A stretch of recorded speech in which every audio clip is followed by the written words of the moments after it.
Friends, आज हम physics का बहुत ही ज़्यादा इम्पोर्टेंट टॉपिक देखने वाले हैं। तो जो इसका डेरिवेशन जो है आपका पूरा फिगर पे डिपेंड करता है। अगर आपने फिगर अच्छे से समझा तो आपका डेरिवेशन इसका डेरिवेशन है वो आपके दिमाग से निकालने वाला कोई भी नहीं है। तो चलिए देखते हैं कि टॉपिक क्या है। टॉपिक आपका जो है वो क्या है, वैद्युत द्विध्रुव के कारण किसी बिंदु पर हमें वैद्युत विभव ज्ञात करना है। किसके कारण ज्ञात करना है? वैद्युत द्विध्रुव के कारण। इससे पहले हमने जो वीडियो बनाया है वो आपका किसी बिंदु आवेश के कारण किसी बिंदु पर वैद्युत विभव का व्यंजक हमने ज्ञात किया हुआ है। और हम पूरे चैप्टर का आपके जो चैप्टर के एक एक पॉइंट के वीडियो बनाते हैं, तो आप प्लीज़ प्लेलिस्ट में जाके हमारे वीडियो को चेकआउट कर लीजिएगा। तो चलिए देखते हैं इसका फिगर कैसे होगा और इसका डेरिवेशन हमें कैसे करना है। तो चलिए सबसे पहले हम इसका फिगर देख लेते हैं। तो फिगर आपका कुछ ऐसा है। तो इस फिगर को हम आपको स्टेप बाय स्टेप बनाना सिखाएंगे। तो चलिए देखते हैं इसका फिगर। तो इसके लिए हमने सबसे पहले क्या किया है? सबसे पहले हमने क्या किया है, 2 पॉइंट लिए हैं। 2 पॉइंट आपके कौन कौन से लिए हैं? ए और बी। ए और बी 2 पॉइंट लिए हैं, ठीक है। फिर हमें क्या करना है, इसका एक मध्य बिंदु लेना है। मध्य बिंदु आपका हो गया ओ। इतना क्लियर है? इस पर जो आवेश आपके हैं प्लस क्यू और बी पर कौन है? Minus Q. इतना क्लियर है? तो अब हम क्या करेंगे, हमें ओ से आपकी जो आर दूरी पर है एक बिंदु पी ज्ञात करना है। इस पर हमें वैद्युत विभव ज्ञात करना है। ओ से इसकी दूरी कितनी है? आर है। तो इतना क्लियर हो गया। अब जब ये आर है तो इनसे ए बी के जो बीच की दूरी है वो कितनी होगी? आपकी 2a होगी। ए बी के बीच की दूरी कितनी होगी? 2a होगी। तो अब जब हम इस दूरी को, ये पूरी दूरी जो आपकी 2a है, तो ओ से ए तक की आपकी दूरी कितनी हो जाएगी? ए हो जाएगी। और इसकी दूरी कितनी हो जाएगी? आपकी ए हो जाएगी, ठीक है। तो ये आपकी जो बड़ी दूरी है वो आपकी आर है। तो जब हम बी से पी को मिलाएंगे आपकी, तो ये दूरी कितनी हो जाएगी? ये दूरी आपकी R1 हो जाएगी। ये इससे छोटी है। और फिर हम इसको मिलाएंगे ए से, इससे मिलाया तो ये दूरी आपकी होगी R2। तो सबसे बड़ी दूरी कौन सी है? आपकी R, फिर R1, फिर आपकी R2। सबसे छोटी कौन सी है? R1, फिर R, फिर R2। इतना क्लियर हो गया? तो अब हम क्या करेंगे, अब हम पहले हम इस पे लंब डालेंगे बिंदु P से। बिंदु B से हमने लंब डाला कहाँ पे? आपकी R दूरी पे, क्योंकि R इससे ज़्यादा बड़ी दूरी है। इस पॉइंट को हम क्या नाम देंगे? पॉइंट का नाम हम C देंगे, ठीक है। तो अब हम क्या करेंगे, ये आपकी दूरी जो है वो आपकी हो गई क्या? तो ये आपकी दूरी, सबसे बड़ी दूरी आपकी R है और ये दूरी आपकी R1 है। तो अब हम इस दूरी को, ये O से C तक की दूरी को हम कैसे निकालेंगे?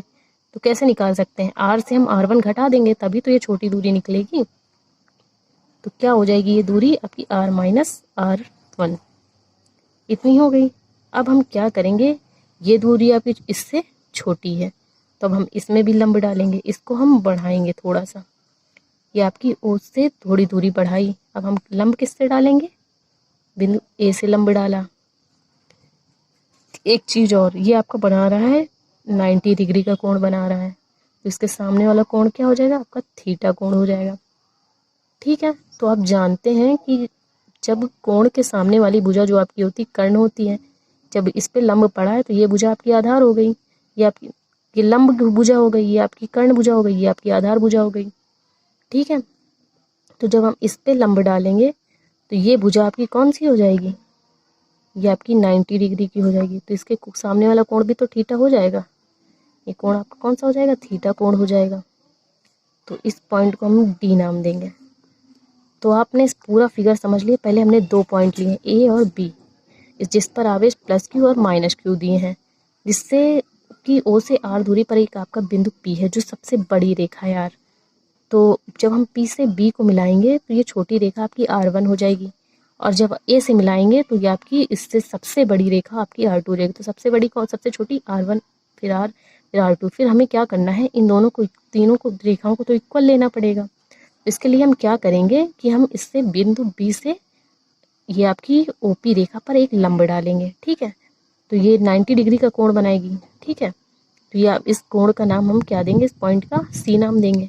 अब हम इतनी दूरी कैसे निकालें? तो तो इतनी दूरी को हम कैसे निकाल सकते हैं, इस रेखा को इससे घटा देंगे तो इतनी दूरी निकल आएगी। तो हम इसमें देख सकते हैं। तो हम अब ये कैसे निकालें, ये आपकी लंब भुजा हो गई, ये आपकी आधार भुजा हो गई। तो हम आधार भुजा को कैसे निकालेंगे,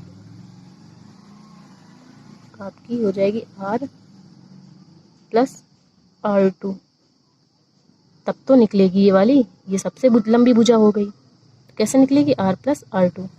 तो फिगर आप आई होप समझ चुके हैं।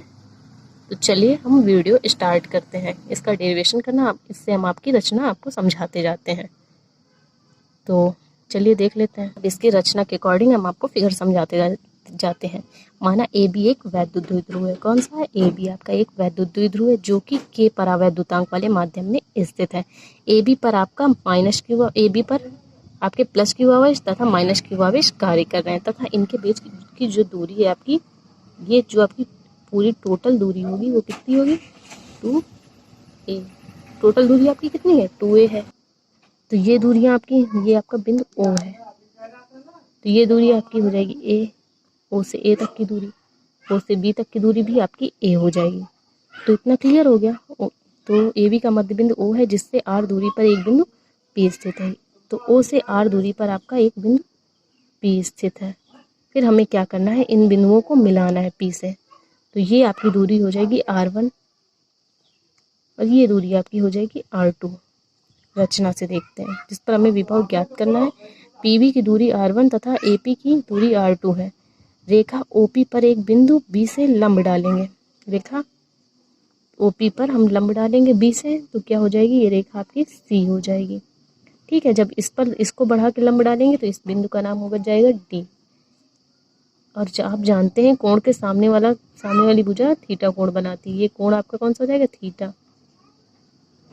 ये कोण आपका थीटा, तो इधर भी थीटा ही कोण बनेगा। ठीक है, तो अब चलिए इस डेरिवेशन को सॉल्व करते हैं। सॉल्व करने से पहले हम इनका नाम दे देते हैं। जब इस भुजा की नाप निकालेंगे तो हम R से R1 घटा देंगे, R माइनस R1। ये कितनी हो जाएगी, R प्लस R2। ठीक है, तो चलिए अब हम डेरिवेशन स्टार्ट करते हैं। आई होप आपको फिगर अच्छे से समझ में। अगर कहीं भी कोई दिक्कत आती तो आप हमें कमेंट करके बता सकते हैं। तो चलिए इसका डेरिवेशन देखते हैं। तो हमें प्लस क्यू आवेश के कारण, ये प्लस क्यू आवेश के कारण हमें बिंदु P पर, जो है आपका बिंदु P है, इस पर हमें विभव ज्ञात करना है। तो चलिए विभव का फॉर्मूला क्या होता है, तो यहाँ पे क्या हो जाएगा, V1 इज इक्वल टू 1/4πε0 के Q अपॉन R1। क्योंकि हमें R1 के लिए निकालना है ना, तो R1 हो गया, ये आपका हो गया समीकरण 1। फिर हमें माइनस क्यू के कारण निकालना है, तो V2 इज इक्वल टू क्या हो जाएगा, 1/4πε0 के। बट इसमें एक कंडीशन है, क्योंकि एक मतलब वैद्युत विभव एक अदिश राशि है, तो इसमें जो सिंबल होंगे, मतलब जो चिन्ह लगा होगा, चिन्ह यहाँ पे वही आएगा। तो ये प्लस क्यू के कारण था तो प्लस आया, और माइनस क्यू के कारण है तो यहाँ पे आएगा माइनस क्यू अपॉन R2। ये आपका हो जाएगा इक्वेशन 2। तो अब हम इसका परिणामी निकाल लेते हैं। तो परिणामी कैसे निकलेगा, V is equal to V1 plus V2। तो आपने बहुत सारे डेरिवेशन में देखा है कि हम मतलब कि जो कॉमन राशियां हैं, नियत राशियां, उनको हम बाहर लिख लेते हैं। तो अब यहाँ से कॉमन क्या है, 1/4πε0, क्यू आपका कॉमन है, तो हम क्यू को बाहर ले लेंगे। तो चलिए ले लेते हैं। क्या हो जाएगा, क्यू अपॉन 4πε0 के, यहाँ पे हमने के नहीं लिखा। तो आपका अंदर क्या बचेगा, 1/R1 माइनस 1/R2। ये आपका बचा। चलिए अब इसको कर लेते हैं, इसको सॉल्व कर लेते हैं। तो अब हम क्या करेंगे, आंसर मतलब ये जो हर है इनको कॉमन ले लेंगे, मतलब कि क्या करेंगे, इनका लघुत्तम ले लेंगे। Q अपॉन 4πε0 के R1 इंटू R2। अब यहाँ पे क्या हो जाएगा, R2 माइनस R1। अब ये इतना तो आ गया, V इज इक्वल टू किसके इक्वल टू है, V। तो ये आपकी इक्वेशन हो गई 3। ये आपकी इक्वेशन 3 हो गई। तो अब हमें करना क्या है, अब हमें ये थीटा वाले कोण निकालने हैं। तो आप जानते हैं लंब बटे मतलब आधार बटे कर्ण क्या होता है, कॉस थीटा। तो हमें कॉस थीटा का मान निकालना है। अब हम क्या करेंगे, अगर OC निकालते हैं तो ये आपकी भुजा आपकी लंब हो गई और ये आपकी आधार भुजा हो गई, ये कर्ण हो गई। तो cos theta is equal to क्या हो जाएगा, तो हम निकालते हैं OBC से, त्रिभुज OBC से, OBC से cos theta is equal to क्या हो जाएगा, कॉस थीटा इज इक्वल हो जाएगा R-R1/A। तो अब ये R-R1 कहाँ से आया, ये हम आपको बताते हैं। ये हमने छोटी रेखा का मान जो है वो R-R1 निकाला, और मतलब आधार बटे कर्ण, तो आधार का मान ये, कर्ण का है ये। तो इसको का पक्षांतर कर लेते हैं, यहाँ से क्या हो जाएगा, A cos थीटा R-R1। ठीक है, तो अब हमें किसकी वैल्यू निकालना है, यहाँ पे R1 और R2 की हैं। तो आपकी का R1 क्या हो जाएगा, R1 हो जाएगा, R1 को ले आएंगे इधर और A cos थीटा को ले जाएंगे उधर, R-A cos थीटा। तो इतना निकल आया। अब हम निकाल लेते हैं R2 की वैल्यू। R2 कहाँ से निकलेगा वो भी हम आपको बताते हैं, त्रिभुज ODA से, OAD कहिए या ODA, जो भी आप कह सकें, ODA से cos theta is equal to क्या हो जाएगा, इसमें भी हम आधार बटे कर्ण निकालेंगे। तो लंब ये आपकी आधार है, ये आपकी कर्ण भुजा है, तो R1 + R2 बटे A, R1 + R2 बटे A। तो यहाँ से क्या हो जाएगी, A cos theta R1 + R2। तो हमें वैल्यू किसकी निकालनी है, R1 + R2 नहीं, R है यहाँ पे, R2 इज इक्वल टू क्या हो जाएगा,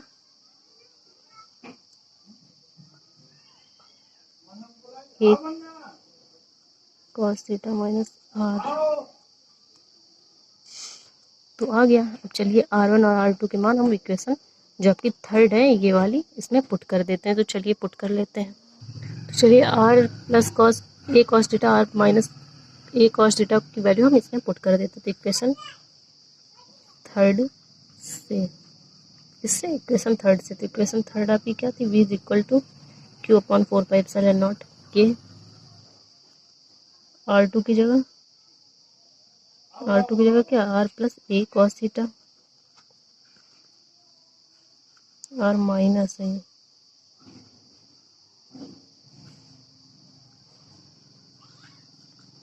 प्लस रखिए, यहाँ पे क्या हो जाएगा, -R + A cos थीटा। आप कैलकुलेशन कर लीजिएगा। हम यहाँ पे क्या करेंगे, R1 R2 के मान रख देंगे, R + A cos theta R - A cos theta. तो इतना हमने कर लिया। अब यहाँ पे हमें क्या करना है, Q/4πε0 के R से R कैंसिल हो जाएगा आपका, यहाँ पे क्या हो जाएगा, 2A cos थीटा। यहाँ से क्या हो जाएगा, R² - A² cos² थीटा। तो इतना हो गया। अब चलिए आगे देखते हैं। तो यहाँ से क्या हो जाएगा, 1/4πε0 के Q × 2A cos theta R² - A² cos² theta. तो इतना हमने कर लिया। अब आप जानते हैं Q × 2A किसका फॉर्मूला होता है, वैद्युत द्विध्रुव आघूर्ण का क्या होता है, Q × 2A। तो इसकी जगह पे हम क्या रखेंगे, P रखेंगे। तो 1/4πε0 के P cos theta R² - A² cos² theta. अब हम क्या करेंगे, ये R जो है आपकी बहुत बड़ी राशि है और ये A² cos² थीटा तो बहुत छोटी राशि, तो हम इसको नगण्य मान लेंगे। तो हम क्या करेंगे, R की अपेक्षा A cos थीटा इसका cos² थीटा बहुत छोटी राशि, तो हम इसको नगण्य मान लेंगे।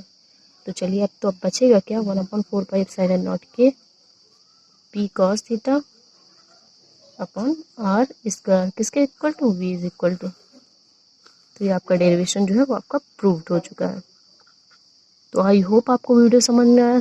तो प्लीज़ हमारे वीडियो को लाइक और हमारे चैनल को सब्सक्राइब करें। Thank you for watching this video.